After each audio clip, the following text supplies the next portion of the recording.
오늘 말씀은 위로할 자가 없도다 합니다. 예레미야 1장 12절 22절이고요. 17절 말씀 위로할 자가 없도다.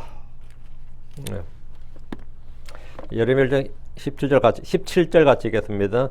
시온이 자기 손을 펼치나 그녀를 위로할 자가 아무도 없도다. 주께서 야곱에 관하여 명령하사 그의 대적들이 그를 애워싸게 하셨나니 예루살렘이 그들 가운데 생리하는 여인 같도다. 그래서 이제 위로할 자가 아무도 없도다. 위로할 자가 아무도 없도다.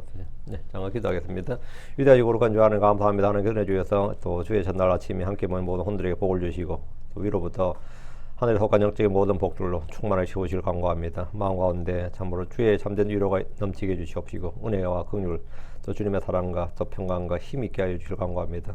주 예수로서 생명 되신 주 예수로서의 그 생명이 저희 안에서 차고 넘치게 하여 주시고 더 풍성한 생명을 얻도록 해주시옵소서. 사랑하는 아버지 하나님, 이 땅에서 저희가 살아가는 모든 순간에 참으로 저희에게는 참된 위로자 계시오니 주님께서 너희와 영원히 함께 가실 위로자 곧 진리의 영 성령을 저희에게 주셨습니다. 전능의 주 하나님, 이 시간 이런 진리를 저희에게 깨닫게 하시고 또 저희가 밝히 보게 해주십시오. 마음 가운데 늘 확신을 갖게 하시고 주의 말씀에 대한 말씀이라는 기쁨이 차고 넘치게 해주십시오. 감사드립니다. 주의 승 기도합니다. 아멘. 예, 오늘 공부할 말씀은 그녀를 위로할 자가 없도다. 그녀를 위로할 자가 없도다. 성경이 말하는 위로는 이제 위로라는 거 위로는 우리가 일상에서 쓰는 위로라는 말과 의미가 약간 다릅니다. 성경에서 위로는 이제 네 가지 위로가 나오면 하나님은 모든 위로의 하나님이십니다. 성경은 위로의 말씀이고 성령은 위로자입니다. 개혁 성경을 비롯해 현대본들에서는 위로자는 말이 없어요. 위로자는 말이 없고 대신 이제 보혜사라고 되어 있습니다. 보혜사는 이제 헬퍼죠. 컴포트고 그리고 다음은 네 번째가 그리스도 안에 있는 성도들의 위로입니다. 이 네 가지 위로가 있는데 주께 받은 위로가 있는 성도들은 자신이 겪은 자신이 받은 그런 동일한 고난이나 시험이나 슬픔을 당한 혼들을 자기가 받은 위로로 위로할 수 있습니다. 고린도후서 1장 3절에 하나님의 복 되시니 그분은 곧 우리 주 예수 그리스도의 아버지시오 긍휼들의 아버지시오 또 모든 위로의 하나님이시니라. 모든 위로의 하나님이시니라. 그 위로라는 게 뭐냐? 힘을 줘 강하게 하다 이 말입니다. 모든 위로의 하나님입니다. 하나님은 모든 위로의 하나님. 1장 4절 그분께서 우리의 모든 환난 중에서 우리를 위로하시나니 이것은 우리가 어떤 고난 중에 있는 자들을 우리 자신이 하나님께 위로받을 때 얻는 위로로서 위로할 수 있게 하려 함이니라 했습니다. 하나님 우리의 모든 환난 중에서 우리를 위로하십니다. 우리의 모든 환난 중에서 우리를 위로하신 하나님. 위로한다는 것은 힘을 주어 강하게 한다는 뜻이라 했어요. 주 하나님의 위로는 약한 자에게 힘을 주어 그를 강하게 합니다. 우리는 그분께 받은 위로로서 어떤 고난 중에 있는 자들을 위로할 수 있습니다. 이것이 성도들의 위로입니다. 하나님이 위로를 주고 또 그 받은 위로로 동일한 고난 중에 있는 사람을 위로하고 성도 위로가 되는 거죠. 하나님의 위로, 다음 성령의 위로, 위로자 성령, 다음 말씀의 위로, 다음에 성도의 위로고 했어요. 이것이 성도 위로인데 성도들은 서로 무너뜨린 자가 아니라 서로를 세워주는 자입니다. 서로 돕는 자입니다. 우리는 하나님께 받은 사랑으로 서로 사랑하고 하나님께 받은 선물로 서로 섬기고 하나님께 받은 위로로 위로할 수 있습니다. 말씀을 받은 성도는 형제들을 위로할 수 있는 위로자가 됩니다. 데살로니가전서 4장 18절에 그러므로 이러한 말씀들로 서로 위로하라. 성령의 위로자라는 사실은 킹제임 성경에만 나오는 킹제임 성경에서만 발견되는 진리입니다. 세 구절 봅니다. 요한복음 14장 16절 17절 요한복음 14장 16절 17절 요한복음 14장 우리 주님께서 이제 제자들에게 성령을 보내주시겠다고 하는데 내가 아버지께 기도하리니 그분께서 다른 위로자를 너에게 주사 여기 언더라인 다른 위로자를 너에게 주사 그분께서 영원토록 너희와 함께 거하게 하시리니 곧 진리의 영이시라. 위로자 그렇죠? 다음에 진리의 영 이랬죠. 하나님이 보내주시는 다른 위로자는 진리의 영입니다. 그것은 성신님이다. 14장 26절 그러나 위로자고 성신님이신 그분을 아버지께서 내 이름으로 보내실 것이요 그분께서 너에게 모든 것들을 가르치시라. 또 내가 너에게 말한 모든 것들을 기억나게 하시리라. 위로자고 성신 이래 있죠. 홀리 고스트로 되어 있어요. 위로자고 성신 이래 있어요. 성신님. 성령은 예수께서 영광을 받으신 후에 이 땅에 그분을 믿는 자들 안에 거하시는 주님입니다. 주 하나님인데 성령 자체가 선물이죠. 성령은 모든 걸 가르치십니다. 주께서 말씀한 모든 것을 기억나게 하시고 예수 그리스도에 대해서 증언 하십니다. 이게 이제 성신, 홀리고스트, 성령의 사역인데 요한복음 한자 뒤로 넘겨 15장 26절 세 구절 본다. 지금 세 번째입니다. 요한복음 15장 26절 그러나 내가 아버지로부터 너에게 보낼 그 위로자 곧 아버지로부터 나오는 진리의 영께서 그러니까 지금 내용이 반복되죠. 위로자 곧 아버지로부터 나오는 진리의 영 이래 있죠. 위로자 아버지로부터 나오는 진리의 영께서 오실 때 그분께서 나에 대하여 증언하시리라. 그 위로자 곧 하나님 아버지로부터 오는 진리의 영이 바로 성령님, 또는 이제 인격적으로 말하면 성신 홀리고스트가 되는 거죠. 자, 본문 보겠습니다. 다시 예레미야가로서 1장입니다. 1장 12절. 예. 근데 위로자가 없도다 그러면 하나님이 떠났도다 이 말이죠. 위로자가 없도다 이 말, 아무도 위로할 자가 없도다 하면 하나님이 떠났도다. 그리고 말씀에서 말씀이 없는 것이고, 다음엔 이 말씀을 받은 자가 위로해 줄 수 있는 위로자. 예레미야가 이제 사실은 그들의 위로자가 되어야 되는데, 이제 예언자니까 그게 안 되는 겁니다. 자, 본문 1장 12절. 그 일이 너희에게 아무것도 아니나 지나가는 너희 모든 사람들, 너희 아무것도 아니냐 지나가는 너희 모든 사람들아, 보라 내가 당한 슬픔 같은 슬픔이 있는지 살펴보라. 이는 주께서 그분의 맹렬한 진노의 날에 그 슬픔으로 나를 괴롭게 하셨느니라.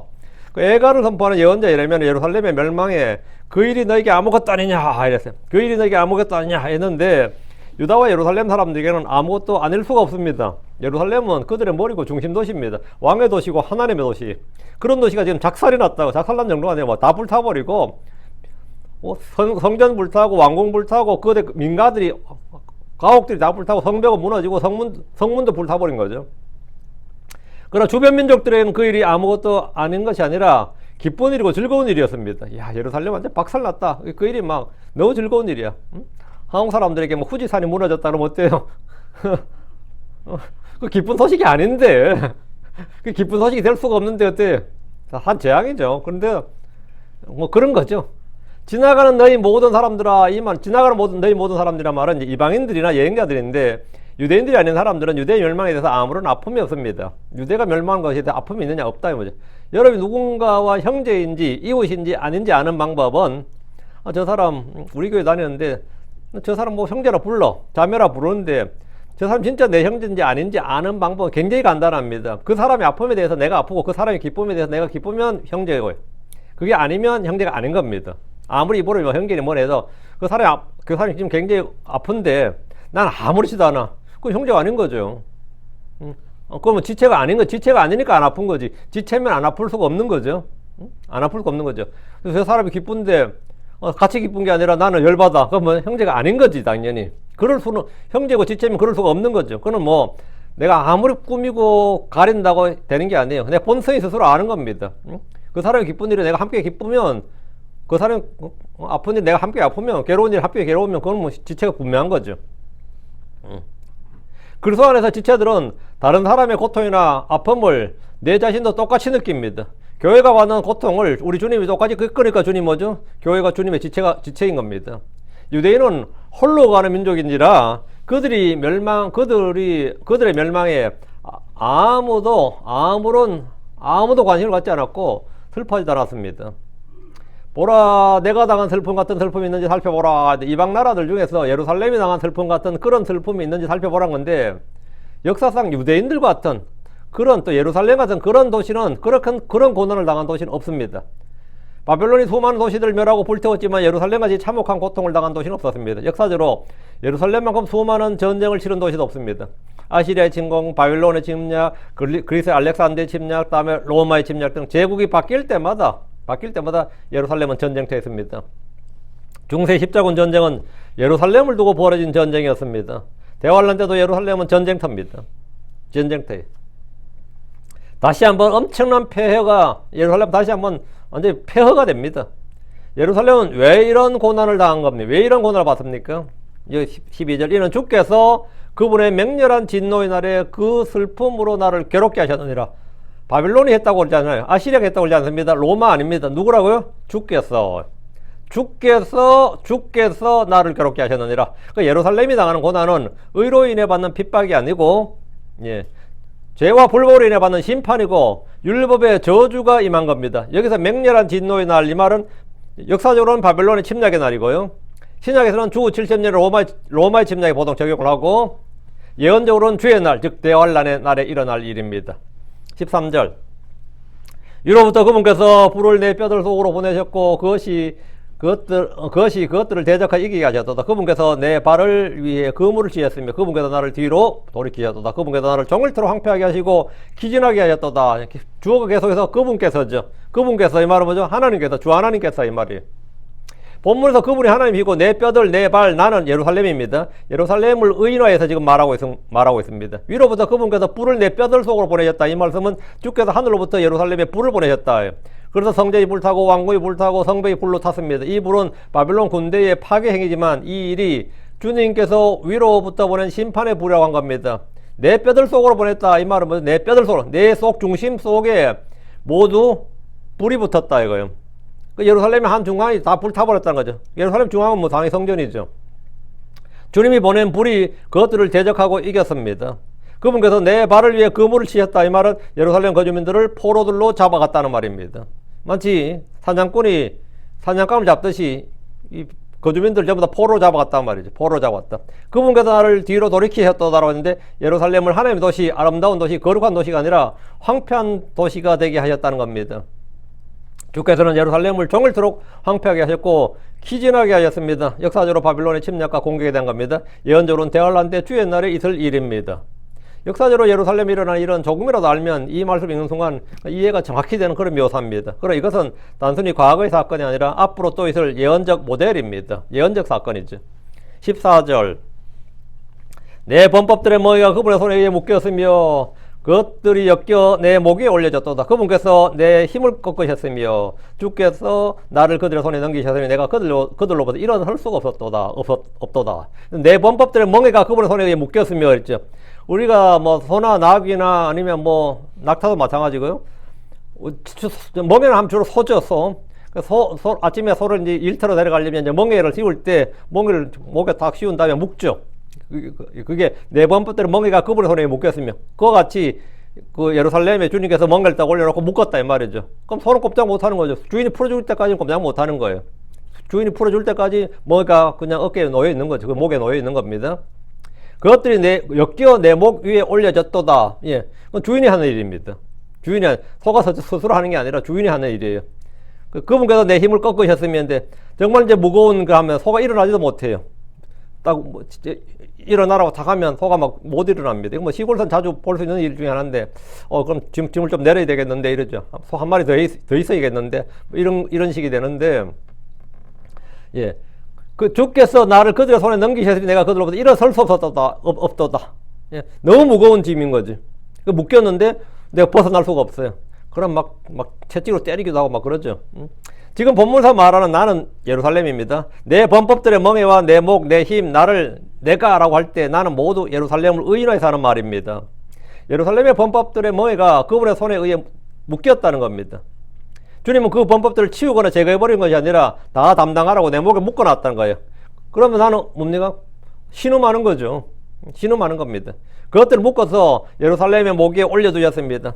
소의 목에 멍에를 두듯이 예루살렘의 목 위에 그들의 범법들의 멍에를 두셨습니다. 그럼 그들은 겸손히 자기를 낮추고 주 앞에 죄를 자백하고 회개해야 됩니다. 주님의 징계를 수용해야 됩니다. 하나님의 징계와 심판은 그들을 돌이키고 바로잡기 위한 것입니다. 지금 14절 그분께서 내 힘을 꺾으셨으며 주께서 나를 그들의 손에 넘기셨으니 내가 그들로부터 일어설 수 없도다. 바벨론 침략으로 유다가 멸망하고 이방인의 때가 열렸습니다. 이제 이방인의 시대가 열린 겁니다. 그때부터 지금까지 현재도 지금 이방인의 시대예요. 예루살렘의 힘은 완전히 꺾였습니다. 예루살렘은 한때 가장 큰 힘과 명성과 아름다움과 거룩함을 자랑하던 국제도시였지만 바벨론 침략으로 완전히 몰락한 도시가 되었습니다.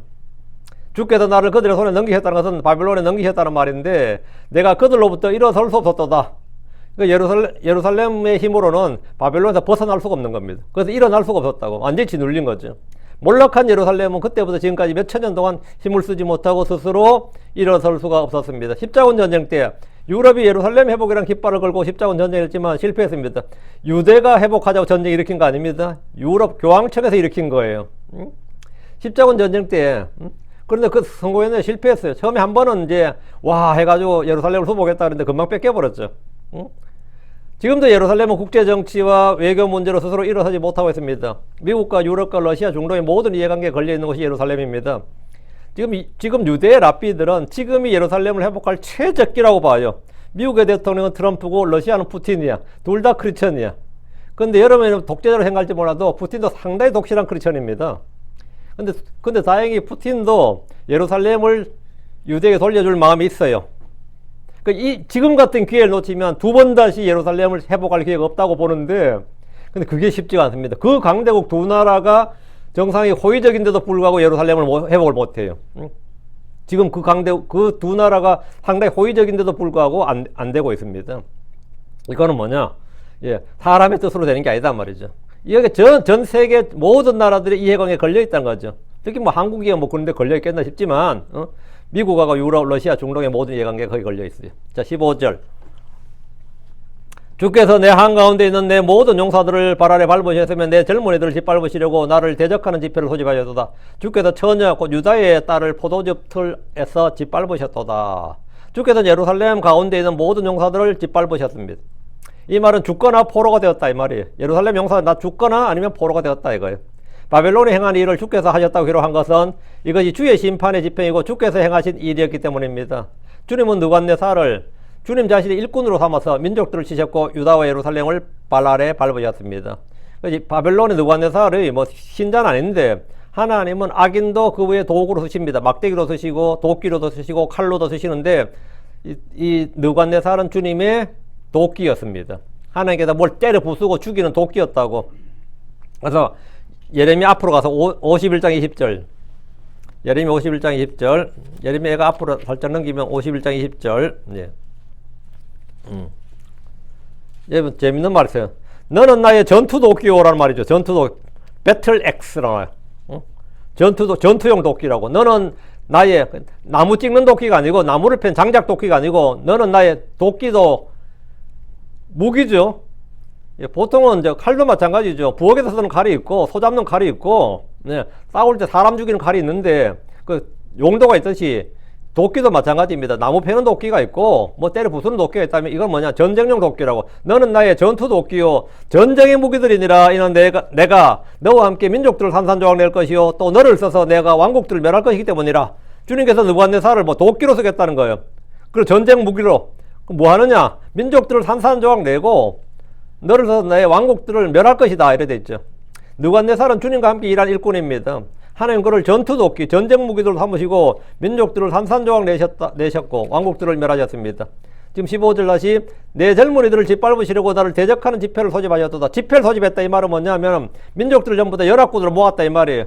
민족들 다 모여 이 말입니다. 민족들 다 모여. 국제전쟁이 된 겁니다. 바벨론과 이스라엘, 유다가 1대1로 싸운 게 아니에요. 바벨론 같은 거대한 제국이 움직일 때는 뭡니까? 바벨론 동조하는 모든 나라들이 함께 전쟁에 참여하는 거죠. 이제 이스라엘은, 그럼 이제 유다는 작살나는 거죠. 집회를 소집하셨도다. 나를 대적하는 집회를 소집하셨도다. 이 말은 유다를 대적하는 각 나라들이 수두룩했다. 이 말이죠. 이건 예루살렘을 칠 때 바벨론 군대가 주변 민족들의 군대를 소집했기 때문입니다. 이건 뭐 당연한 일입니다. 여러분 뭐 한국과 뭐 예를 들어 뭐 옛날 뭐 고구려 시대에 뭐 수나라와 싸웠다, 당나라와 싸웠다, 뭐 거란과 싸웠다 할 때 그냥 그 나라 하나와 싸우는 게 아닙니다. 중국의 주변에 뭐 민족이 얼마나 많아요. 예를 들어 뭐 고구려를 치든 고려를 치든 하면 주변 민족들이 다 내려오는 거예요. 다 내려와요. 뭐 예전에 그냥 말갈족이나 뭐 여진족 같은 경우는 한국과 중국이 싸우면 한국 편에 붙었어요. 그런데 이제 어느덧 뭐 힘을 딱 보니까 어떤 거예요? 저쪽에 힘이 더 세. 그럼 이제 그쪽 편에 붙는 거야. 그럼 이쪽은 좀 더 난감해지겠죠? 그리고 이제는 뭐 싸울 때, 그쪽 나라 뭐, 만주 땅에 있는 그런 이제 부족들을 이용을 못 하는 거죠. 그러면 이제 전쟁이 더 약해지는 거죠. 그냥 이렇게 전쟁이라든 게 그냥 단순한 전쟁이다 말이에요. 이 국제적이 된단 말이죠. 근데 예루살렘 올 때도 마찬가지입니다. 예루살렘 주변에 있는 모든 나라들이 전부 다 바벨론에 붙어버린 거죠. 그래서 이게 뭐 나를 대적하는 집회를 소집하였도다. 큰 전쟁이 벌어지면 늘 이렇습니다. 나라는 어느 쪽에 붙을지 선택을 하고 결정을 하는 겁니다. 예루살렘을 칠 때 아무도 유다를 지원한 나라는 없었어요. 뭐 미쳤다고 유다를 지원하겠습니까? 그래서 성경에 나를 대적하는 집회를 소집하였다고 합니다. 예언자는 이 일에 대해서 바빌론 언급하지 않고 철저히 하나님이 하신 일, 이래 되어 있어요. 하나님, 주께서 처녀 곧 유다의 딸을 포도즙 틀에서 밟으셨도다. 전부 다 지금 주어가 뭐죠? 주께서잖아요. 주께서. 지금 15절에 보면 주께서 이래 나오죠. 이건 거의 바빌론이 아니면 느부갓네살이 아니에요. 주께서. 주께서 이 일을 하셨다는 거예요. 심판과 재앙이 재수가 없어서 힘이 없어서 정치를 못해서 외교력이나 경제력 약해서 일어난 일이 아니라 그들의 죄와 불법 때문에 일어난 일임을 말해주고 이것은 주님의 징계와 심판이다 이거예요. 크리스천들 중에도 어떤 재앙이나 고난이나 시험이나 심판을 받을 때 그 원인을 잘 모르고 불평과 원망을 쏟아내고 다른 사람들 욕하고 저주하기도 합니다. 자기의 죄를 시인하고 자백하고 회개하고 주께 긍휼을 구해야 할 때 남 탓을 하다가 아니면 하나님 탓을 하죠. 굉장히 그런 분들은 많습니다. 유다의 패망과 예루살렘의 멸망을 통해 이곳 유대인들은 바벨론 왕을 욕하고 저주할 것이 아니고 그들 자신의 죄와 불법을 시인하고 회개하고 주께 긍휼을 구해야 됩니다. 느부갓네살 욕해봐야 아무 소용없습니다. 그 다니엘은 평생 느부갓네살 욕 안 했어요. 그 다니엘 같은 사람은 한이 맺히지 않겠습니까? 유다의 귀족은 자기가 가가지고 바벨론 끌려간 것만 억울한데 그가 또 내시가 되네. 내시가 돼서 평생 이방왕을 섬겨야 됩니다. 평생. 그렇다고 지가 재산 많이 벌어서 자식한테 물려주겠어요? 다니엘이? 내시인데. 그 다니엘 세 친구도 다 내시예요. 여러 사람 모르드게도 내시고, 성경상 그 유명 인물도 다 내시입니다. 왕국에 있던 사람들. 그 내시가 왜 됐어요?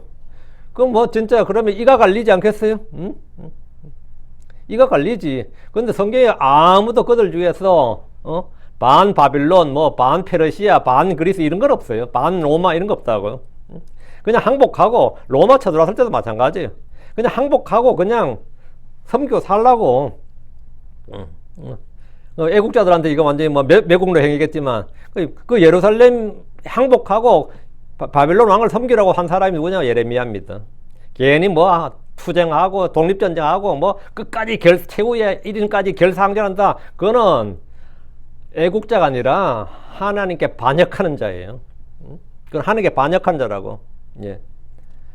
여러분, 우리가 그 기독교인들이 지금 잘 읽지는 않지만 모르는 사람이 없는 이름 하나가 있어요. 요세푸스라는 사람입니다.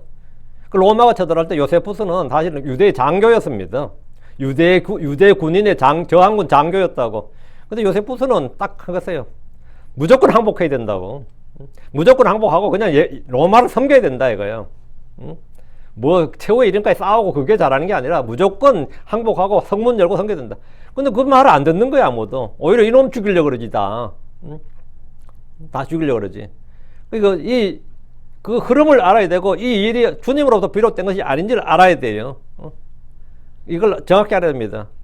이건 여러 나치 시대도 마찬가지입니다. 나치 시대도 진짜 유대인들이 얼마나 고생했어요. 많이 죽고. 근데 나치 시대도 좀 깨어있는 랍비들은 이건 저항할 일이 아니라고. 이걸 하나님의 징계로 받아들여야 된다는데, 그거 완전 매국적 행위라고 그러죠. 근데 그게 사실 맞는 말입니다. 그게 맞는 말이에요. 한국도 마찬가지. 그럼 독립운동한 사람 아무것도 아닌가? 받아들여야 됩니다. 그건 어쩔 수 없어요. 그럼 징계야. 16절. 이 일들로 인하여 내가 우나니 내 눈이 눈물을 흘러내리기 때문이로다. 왜냐하면 내 혼을 달래줄 자가 나에게서 멀리 계시며 내 자녀들이 황폐하게 되었기 때문이라. 이는 원수가 승리하였음이라. 예루살렘의 멸망의 원인 주의 심판을 기록하면서 예언자 예레미야가 자신의 심정 상태를 말하고 있습니다. 동시에 이것은 하나님의 마음입니다. 이 일들로 인하여 내가 우나니, 예레미야는 주의 말씀을 받아서 선포할 뿐 아니라 그분의 마음, 그분의 성품, 감정까지 그대로 전달하고 있습니다. 예언자들은 입으로만 주의 말씀을 전한 것이 아니라 그들의 행동과 삶으로 주님을 증언하기도 했는데, 이제 실물 설교죠. 지금 주님은 예레미야의 울음을 통해서, 그 예레미야의 말뿐만 아니라 그 예레미야의 울음이 바로 주님의 마음을 보여주고 선포하는 겁니다. 내 눈이 눈물을 흘러내리기 때문이다 했는데, 하늘이 비를 내리듯이 예언자의 눈이 눈물을 흘러내립니다. 몸은 마음을 표현한 도구입니다. 몸은 마음을 표현한 도구예요. 마음 상태는 얼굴의 표정이나 안색이나 눈빛이나 목소리로 드러납니다. 마음이 아무리 괜찮다 그래도 소화가 안 된다든지 하여튼 호르몬이 이상이 생긴다든지 몸은 항상 마음을 드러내요. 물론 철저히 감춘 이들도 있지만 몸의 어느 지체라도 마음을 은연중에 드러내기 마련입니다. 몸이란 것이 그렇습니다. 보통 사람들은 여과 없이 온몸으로 자기 마음의 슬픔이나 괴로움이나 불만이나 다 표출하죠. 예언자의 눈에서 흐르는 눈물은 그의 마음 상태를 고스란히 보여주는 겁니다. 근데 왜 지금 울고 있는 거죠? 지금 16절에 왜냐하면 왜냐하면 내 혼을 달래줄 자가 나에게서 멀리 계시며 내 자녀들이 황폐하게 되었기 때문이라. 이런 원수가 승리하였습니다. 이게 예레미야가 울고 있는 이유예요. 예언자 예레미야의 눈이 눈물을 쏟아내는 것은 자신의 혼을 날려줄 자가 거기에서 멀리 계시기 때문입니다. 위로자가 너무 멀리 계시다. 그리고 유다와 예루살렘이 황폐하게 되기 때문에 이건 현실이죠. 원수가 승리했기 때문이다. 이것도 현실이죠. 하나님과 사람을 멀게 하는 것, 나에게서 하나님 멀리 계신다. 하나님과 사람을 멀게 하는 것은 뭐냐? 죄입니다. 죄와 불법은 하나님을 원수요 대적으로 만듭니다. 세상의 친구가 되는 것도 하나님과 원수되게 하는 겁니다. 하나님과 그분의 백성을 멀게 하고 분리하는 것, 즉 원수되게 하는 것은 주의 법을 버리고 불신하고 불순종하는 겁니다. 앞으로 와서 이사야 59장 1절 2절. 이건 뭐 워낙 유명한 구절이에요. 이사야 59장 1절 2절. 예. 보라, 주의 손이 짧아져서 구원하지 못하실 수 없으며 그분의 귀가 둔하여 들을 수 없는 것이 아니니라. 그러나 너희 불법들이 너희와 너희 하나님 사이를 분리하였고, 여기 2절. 그러나 너희 불법들이 너희와 너희 하나님 사이를 분리하였고, 여기 분리하였고 분리시켰고, 너희 죄들이 그분의 얼굴을 너희로부터 숨기게 하였느니라. 이는 그분께서 듣지 아니하시려 함이라. 죄는 한 민족을 약하게 합니다. 하나님의 백성을 약하게 하고 패배자여 포로로 만들어버립니다. 이사야 5장 13절에 그로 내 백성의 지식이 없으므로 그들이 포로로 잡혀갔으며 또 그들의 종교한 자들은 굶주리고 그들의 무리는 갈증으로 말라버렸도다. 유다가 망한 것, 예루살렘이 황폐하게 된 것은 그들이 주를 아는 지식, 주의 말씀을 아는 지식이 없었기 때문입니다. 그들은 주의 백성이란 자부심은 가득했지만 주를 알지 못했습니다. 그것은 그들에게 치명적인 재앙이었습니다. 호세아 4장 6절에 내 백성이 지식의 부족으로 멸망하는도다. 왜냐하면 내가 지식을 거부하였기에 나도 너를 거부하리니 내가 내게 제사장이 되지 못하게 하리라. 내가 하나님의 율법을 잊었기에 나 또한 내 자녀들을 잊으리라. 우리도 마찬가지입니다. 크리스천들이 주를 알지 못하고 진리의 지식이 없을 때 죄의 포로가 되고 정욕의 포로가 됩니다. 마귀의 올무에 걸리게 되고 당연히 계속해서 죄의 종으로 그렇게 포로로 살게 됩니다. 세상에서는 패배자가 되면 루저가 되는 겁니다. 쾌락의 종이 되고 탐욕을 쫓게 되고 자기 배를 섬기게 됩니다. 이건 뭐 당연한 일입니다.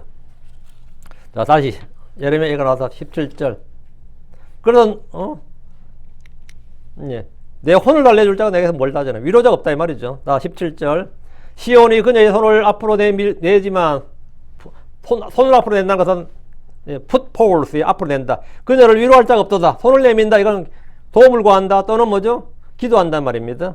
시온이 그녀의 손을 앞으로 내지만 그녀를 위로할 자가 없도다. 주께서 야곱에 관하여 명령하셨으니 이에 그의 대적들이 그를 둘러쌌으며 예루살렘이 그들 가운데서 생리하는 여인처럼 되었도다. 시온이 그녀의 손을 앞으로 내었다는 것은 도움을 구한다는 말입니다. 도움을 좀 구한다고. 우리말에도 손을 벌린다, 손을 내민다 이런 표현이 있습니다. 손을 자꾸 벌리는데, 자꾸 손을 내미는데 이런 거 표현 있죠. 주께 손을 내미는 것이 기도입니다. 사람들에게 손을 내미는 것은 이제 도와달라는 뜻입니다. 그러나 그녀를 위로할 자가 없었습니다. 멸망의 위기에 놓인 예루살렘을 도울 민족은 도울 사람 어디에도 없었습니다. 러시아가 우크라이나를 공격했을 때 전 세계 모든 전문가들은 빠르면 15일, 그냥 21일, 3주, 늦으면 한 달 이내에 전쟁 끝난다 그랬어요. 아무리 늦어도 2개월 안에는 전쟁이 끝날 줄 알았습니다. 세계 군사력 2위가 러시아예요. 그리고 우크라이나는 러시아 민병대한테도 못 이긴다 그랬습니다. 근데 지금 2년 지났죠? 전쟁. 전쟁 지나잖아요. 상대가 되지 않는 나라예요. 그런데 유럽과 미국을 비롯한 많은 나라들이 우크라이나를 도왔습니다. 그들이 손을 내밀을 때 모두 다 잡아줬습니다. 손을 내밀 때 다 잡아줬대요. 한국조차도 지금 무기를 지원하고 있습니다. 그러다 보니까 2022년에 시작된 전쟁이 지금 2025년 됐네요. 아직도 끝나지 않고 있습니다. 지금이라도 미국이 지원을 끊으면, 미국의 지원이 끊기면 우크라이나 견디지 못합니다. 미국 지금이라도 다 끊어버리면 견디지 못해 망할 겁니다. 다행히 우크라이나에게는 위로할 자가 있었습니다. 위로할 자가 있었던 거예요. 쿠웨이트가 이라크에 침공을 받을 때, 그건 뭐 며칠 걸려서 3일 만에 점령됐나, 쿠웨이트가? 이라크한테? 그러는데, 전 세계가 도왔습니다. 다국적군이라 그래가. 전 세계가 도와가지고 이라크를 물리쳤어요. 한국전쟁도 마찬가지입니다. 미국을 비롯한 유엔군이 우리를 도와서 지금까지 자유대한민국이 존재합니다. 안 그러면 지금 우리는 뭐 자유대한민국이랑 없는 거죠. 그렇지 않았다면 지금 우리는 조선인민민주주의 공화국에 살 겁니다. 아이도 조선이야. 걔들 지금도 북조선, 남조선이라고 하잖아요. 왜 조선을 그렇게 좋아할까? 왕조국가라서 그렇지. 맨날 조선하면 공산주의가 제일 싫어하는 게 왕조국가 아닌가? 근데 조선이라잖아. 그거 희한하지. 북조선, 남조선이라잖아요. 응? 조선인민민주주의 공화국에 살 겁니다. 살고 있었을 거예요. 그러나 유다는 그런 위로자가 아무도 없었습니다. 중국도 심지어 대만도 지금 위로자가 있는 거잖아요. 이스라엘도 지금 위로자가 다 위로자가 있는 거죠. 그들에게 힘을 주고 강하게 하는 서포터가 있단 말이에요. 헬퍼가 있다고, 위로자가 있다고, 컴포터가 있단 말이에요. 힘을 주고 돕는 자가 있다고. 만약 돕는 자가 있다 해도 뭐 전쟁이 끝나면 다 대가는 치러야 돼요. 쿠웨이트 같은데 그때 미국 도움 받아가지고 지금도 그 대가를 치르고 있고요. 일본도 지금까지 대가를 치르고 있습니다. 일본도 지금까지 대가를 치르고 있지 공짜란 건 없습니다. 세상에 공짜는 없어요. 본래 유다는 외국의 도움이 없어도 그들을 충분히 돕는 위로자가 계셨습니다. 그들은 사람의 도움이 헛되다, 이집트의 도움이 헛되고 아무 소용없다고 외칠 만큼 충분한 힘이 하늘로부터 공급되었습니다. 주께서 그들의 위로자였습니다. 주께서 시편 105편 9절 11절 오 이스라엘아 너는 주를 신뢰하라 그분은 그들의 도움이시오 또 그들의 방패시니라. 오 아론의 집아 주를 신뢰하라 그분은 그들의 도움이시오 또 그들의 방패시니라. 주를 두려워하는 너희들아 주를 신뢰하라 그분은 그들의 도움이시오 또 그들의 방패시로다.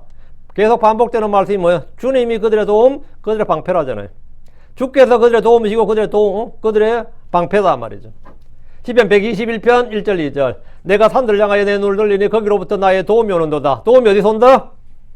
예, 거기로부터 나의 도움이 오는도다. 나의 도움이 주로부터 오나니 그분께서 하늘과 땅을 만드셨도다.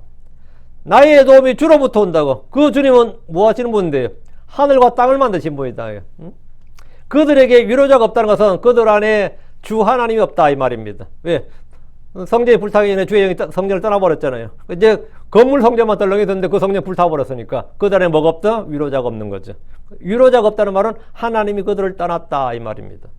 다시 17절 주께서 야곱에 관하여 명령하셨으니 이에 그의 대적들이 그를 둘러쌌으며 예루살렘이 그들 가운데서 생리하는 여인처럼 되었도다. 주께서 야곱에 관하여 명령하셨습니다. 야곱에게 명령하셨다. 바빌론이 야곱을 포위해버린 것은 주의 명령이었고 그 결과 예루살렘은 그들 가운데서 생리하는 여인처럼 되었다는 겁니다. 율법은 여인의 생리를 부정한 것이라 말합니다. 특히 생리되는 부정한 것의 상징처럼 묘사됩니다. 그렇다면 야곱이 부정하고 수치스럽게 되었다는 말입니다.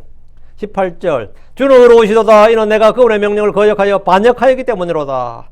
들으라 내가 내게 청하건대 모든 백성을 듣고 나의 슬픔을 보라. 나의 처녀들과 나의 청년들이 포로 잡혀갔도다. 그 예언자 예레미야가 주는 의로우시도다 했는데 이는 내가 그분의 명령들을 거역하여 반역하였기 때문이로다. 이건 진단이 정확한 겁니다. 주는 의로우시는데 의로우신 주님을 내가 반역하고 거역했으니까 뭐 이런 징계 심판을 받는 거죠. 예. 그 예언자는 야곱의 죄를 자신의 죄로 자백합니다. 유다는 아브라함의 후손이라는 혈연 공동체이지만 그보다는 사실 신앙 공동체입니다. 그래서 유대인들은 공동체로서 형제요 지체로 인식합니다. 예레미야나 다니엘이나 느헤미야나 에스라는 다 믿음의 사람들인데 동족들의 죄와 불법을 자신의 죄로 인식하고 기도했습니다. 뭐 이거는 우리도 비슷합니다. 보통 이래 기도하려고 하다 보면 어때 기도가 탁 막힐 때가 있어요. 야 이번 이제 이 캘리포니아 산불 났을 때 기도를 좀 해야 되겠다 하는데 기도가 탁 막히는 거야. 이런 거 여기에 진짜 죄와 불법에 대해서 주님께서 좀 제대로 좀 심판해 주셔야 된다 싶어가지고 한참 불을 한참 타는데 기도가 안 나오는 거예요. 며칠 동안 기도가 안 나와. 그럼 어떻게 기도합니까? 여기 죄를, 이곳의 죄를 좀, 이게 이제 불쌍히 여겨달라고 하면서 막, 내가 죄 지었나, 그 죄를.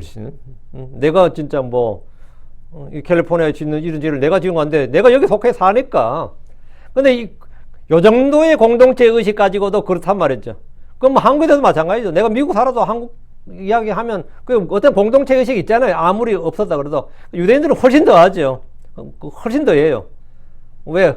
그 공동체로서 형제요 지체로 인식합니다. 예레미야나 다니엘은 다 그랬습니다. 그래서 이 동족들의 죄와 불법을 자신의 것으로 인식하고 기도를 했습니다. 사도 바울도 이스라엘을 내 형제, 내 친족이라고 했습니다. 그 바울은 이제 바리새인의 회심해서 예수를 믿었잖아요. 근데 예수를 믿는 자를 때려 죽이는 유대인들 향해서 육신에 속한 내 형제 이렇게 말했죠. 로마 10장에 보면 그 이스라엘 내 형제 내 친족 이랬습니다. 주께서도 유대인들을 내 형제로 말씀하셨습니다. 우리 역시 교회 타락이나 불법이나 배교를 볼 때면 그걸 남의 이야기 하듯 할 수가 없습니다. 그것이 바로 나의 죄와 불법인 것처럼 생각되기 때문입니다. 이제 이 지금 현재 교회, 이 타락한 교회, 이 불법이 만연한 이 교회 말이죠. 당연히 그런 생각이 들죠. 나의 죄와 불법인 것처럼 생각이 든다고. 우리는 두 개의 조국을 가진 사람입니다. 우리는 미국에 살면서도 여전히 한국 사람들입니다. 그래서 기도할 때면 예레미야처럼 우리 자신의 죄와 불법을 자백하게 됩니다. 우리는 영적으로는 하나님 왕국의 백성이면서 또 이 땅에 살고 있습니다. 그래서 늘 고통 가운데 사는 겁니다. 늘 고통 가운데 괴로운 가운데 사는 겁니다. 자, 다시 18절. 들으라 내가 내게 청하건대 모든 백성아 듣고 나의 슬픔을 보라.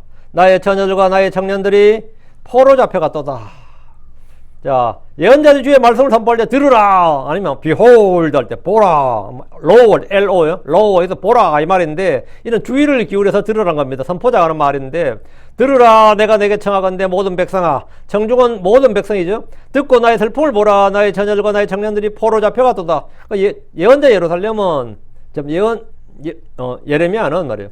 예언자 예레미야는 자신을 통해 하나님의 음성, 그분의 말씀, 그분의 심정을 선포하고 있는 겁니다. 예레미야는 형제들이 죽고 포로 잡혀간 현실에서 눈물이 넘쳐 흘렀습니다. 그런 죄와 부패와 불법이 충만한 유다의 심판을 미리 받고 그것을 선포함으로써 동족들의 미움과 박해를 받았습니다. 그때 거짓 예언자들은 전부 다 하나님 성전이 여기 있기 때문에 하나님 지켜주시고 바빌론 아니라 누가 와도 끄덕없다고 문제없다고 그랬어요. 예레미야면 이 성전 불탄다 그러니까 완전 거짓 예언자지. 성전이 불타다니 이런 또라이 목사가 있나 뭐 이런 거 아니에요. 저 같으면 이런 미친놈이 있나 이래 된 거죠. 그럼 미움과 박해를 받았습니다. 그런데 결국은 전부 다 예레미야가 선포한 말씀대로 이렇게 된 거죠. 그런 자신의 입으로 선포한 예언의 말씀이 현실에서 성취되는 걸 봤습니다. 그거 죽고 나서 성취된 게 아니에요. 자기 생전에 자기 현실에서 성취된 걸 봤다고. 성벽이 무너지고 성전이 불타고 백성이 죽임을 당하고 처녀들과 청년들이 포로로 잡혀가서 눈으로 똑똑히 목도했습니다. 참 이게 슬픈 일이죠. 19절. 내가 나의 사랑하는 자들을 불렀으나 그들이 나를 속였도다. 나의 제사장들과 나의 장로들이 도시 안에서 그들의 혼을 소생시킬 양식을 구하다가 숨을 거두었도다. 왜 그런 거예요? 당연히 포위되면 양식이 없는 거죠. 유다는 전쟁이 일어날 때 그리고 1차, 2차 침공을 당한 후에도 계속해서 바빌론에 반역할 계획을 세우고 이집트와 연합했습니다. 내가 나의 사랑하는 자들을 불렀으나 유다가 동맹을 찾았다는 말입니다. 주로 이집트를 많이 의지했죠. 이집트를 신뢰하고 사랑했습니다. 그러나 막상 전쟁이 터지자 그들은 전혀도 없지 않았습니다. 그들이 나를 속였도다 이 말은 동맹을 맺을 때는 그래 전쟁 터지면 우리 군대 보내줄게 이랬는데 막상 바빌론 쳐들어오니까 쌩까네 쳐들어왔다 하니까 어떡하라 우리 보고 뭐 이런 거죠. 그들이 나를 속였도다 이 말은 동맹의 배반을 말합니다. 사실 동맹이란 것이 국익에 해가 될 때는 그냥 휴지 조각에 불과합니다.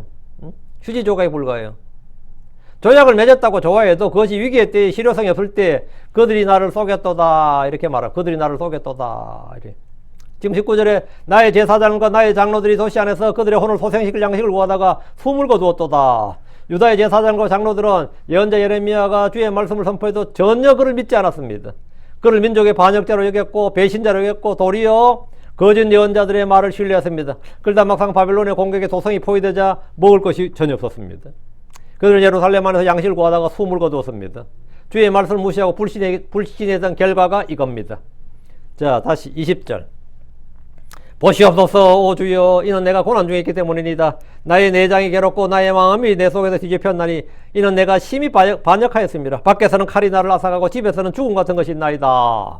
예언자 예레미야가 유다에게 주의 말씀을 말할 때 주님의 마음을 그대로 보여줍니다. 백성의 편에서 말할 때는 유다의 상태와 마음을 보여주고 백성들에게 말할 때는 하나님의 마음을 보여주는 거죠.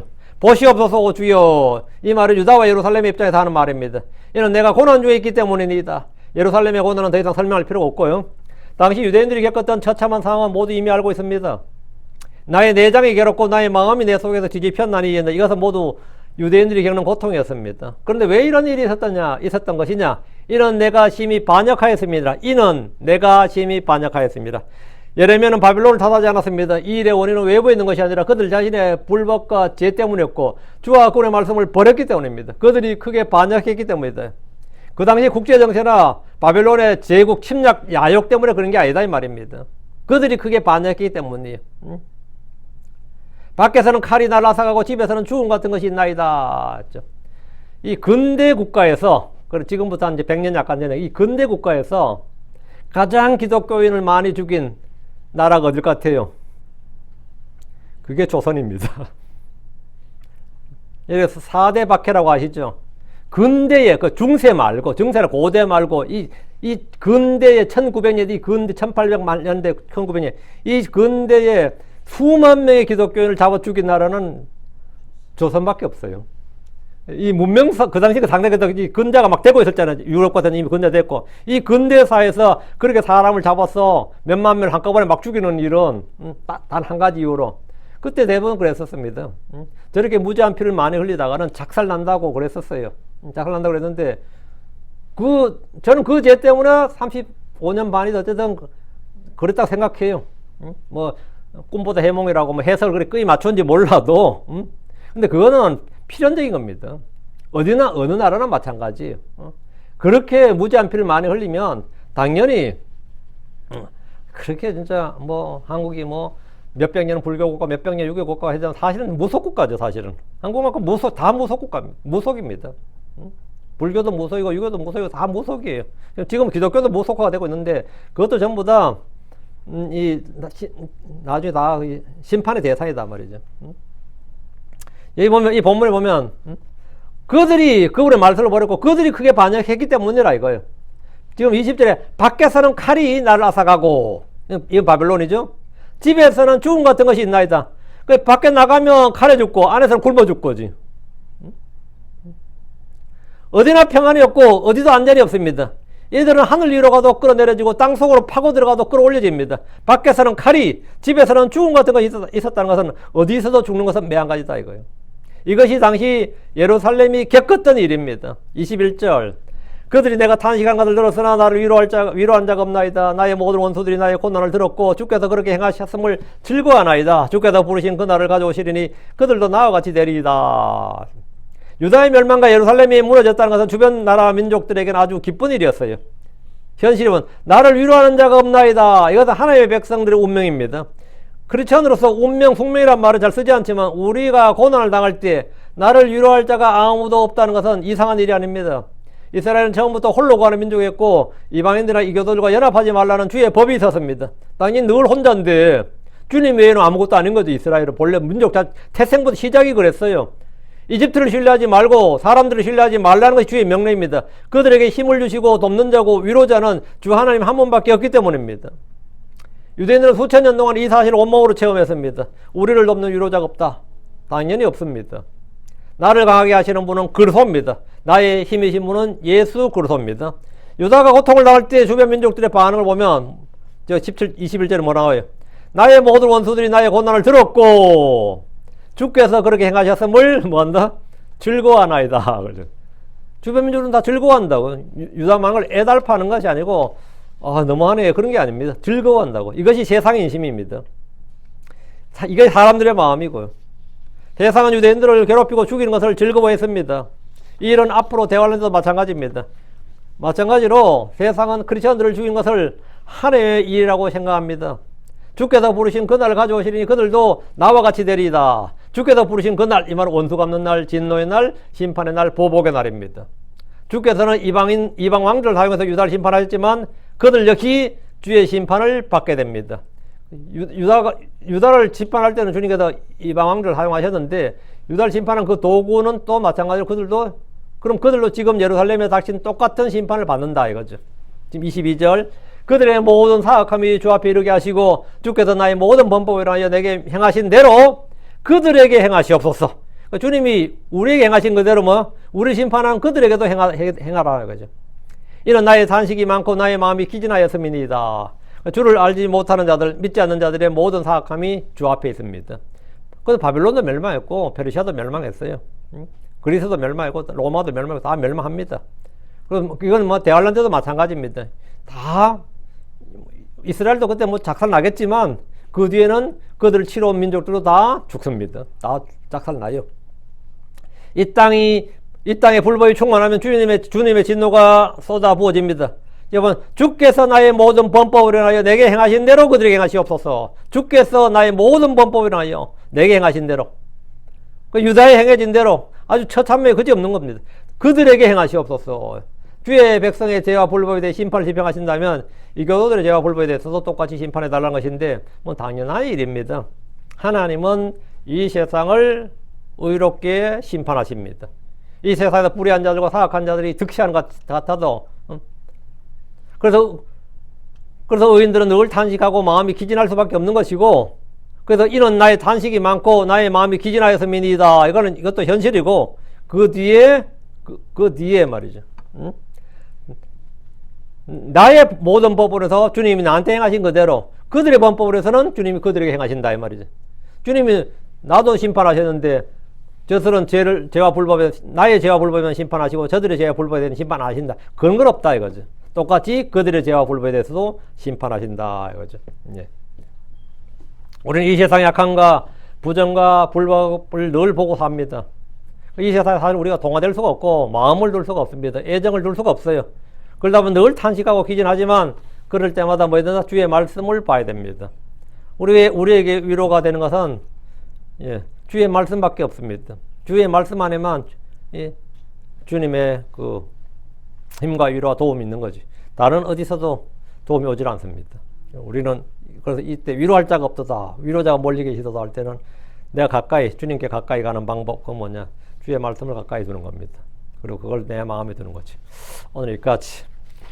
예레미야에 관한 22절씩으로 되어 있기 때문에 맞춰서 딱딱 나가면 될 것 같습니다. 예. 자, 기도합시다. 위대하고 여러분 주하나님 감사합니다. 또 주님께서 이 아침에 주의 말씀을 주셨고 또 저희가 이 말씀을 듣습니다. 늘 저희 귀를 예민하게 해주셔서 하나님의 말씀을 좀 민감하게 잘 듣도록 해주시고 저희 마음을 또 주님께서 깨우침을 주셔서 말씀을 잘 깨닫도록 도와주시고 또 저희 입에도 또 주의 말씀을 담아주셔서 저희가 듣고 배운 말씀들, 깨달은 말씀들을 또 잘 선포하도록 해주시옵소서. 전능하신 주 하나님, 저희가 이 위로부터 난 지혜, 또 하나님의 지혜를 소유한 사람들입니다. 아버지 하나님, 저희가 어리석은 자로서 이 땅에 살지 않도록 도와주시고 죄 가운데 살지 않도록 해주시고 또 주의 명령에 귀를 돌이켜서 불순종하고 반역하는 자가 되지 않도록 해주시옵소서. 주의 징계와 심판, 주의 그런 것을 받지 않고 오히려 늘 하늘에 속한 영적인 복으로 충만하게 하시고 늘 은혜 가운데 가도록 인도해 주시옵소서. 사랑하는 아버지 하나님, 저희를 주의 성령으로 충만케 하시고 주의 길로 의의 길로 늘 인도해 주시옵소서. 이 땅에서 저희가 탄식하고 기진할 일이 너무나 많습니다. 그러나 저희 위로자 되신 주님께서 저희에게 늘 새 힘을 또 그리스도 안에서 예수를 통해서 강건함을 주시길 원합니다. 오늘 하루도 오늘 주님께서 하나님의 말씀으로 충만케 해 주십시오. 감사드립니다. 주의 성기도합니다. 아멘. 아멘.